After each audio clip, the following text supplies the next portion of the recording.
Hello everyone, welcome to Analog IAS Prelims High Yielding Series for Prelims 2020, and the topic for this video is Bunker Convention. Before beginning this topic, let us have a brief introduction about the mandate of International Maritime Organization, which is the prime UN agency tasked with regulating shipping.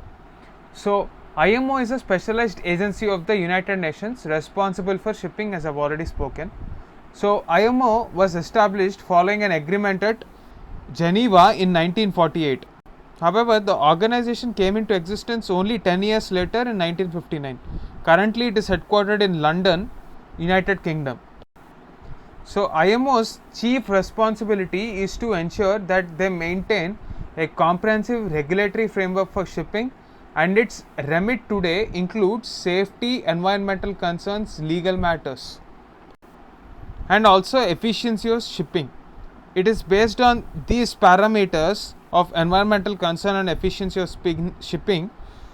IMO came up with a mandate that the merchant ship should not burn fuel with sulfur content greater than 0.5%. The reason is oxides of sulfur cause acid rains, and one of the major reasons as to why climate change is causing a lot of havoc in the ocean regions. So, coming back to the main topic, the current affairs in news is the notification released by IMO that we should not use oil that contains more than 5% of sulfur. However, the major topic that we are talking about is the Bunker Convention, or the International Convention on Civil Liability for Bunker Oil Pollution. The concept of this convention is pretty straightforward. Who would pay for the damage caused by oil leakages in oceans? Now, what is the problem if oil leaks? Because of the density difference in the seawater and the oil covers the surface of oceans. So, photosynthesis activity that happens at the ocean surface, and all the phytoplanktons will die in this area.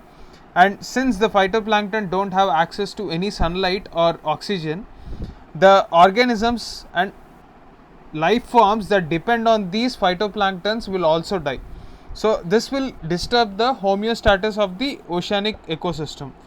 So, if you want to clean up this environmental ecosystem, who would pay in the case of an oil leakage, and what are the norms that a particular government must ensure before shipping their merchant ship from their territory? This is the central background of Bunker Convention. In order to give effect to this particular convention, India has ratified this international convention and also amended its Merchant Shipping Act of 1958. So, as per this, Ministry of Shipping will issue a certification which says that the container or the merchant ship has been complying with the norms set by Bunker Convention. The first statement is India joined the IMO in 1959. This statement is right. The second statement, the main type of bunker oil for ships is heavy fuel oil derived as a residue from crude oil distillation. Even this statement is right. So, both the statements are right. Now, the second question is a straightforward question. Please comment your answer in the comment section below. That's it for this video. Thanks for watching it.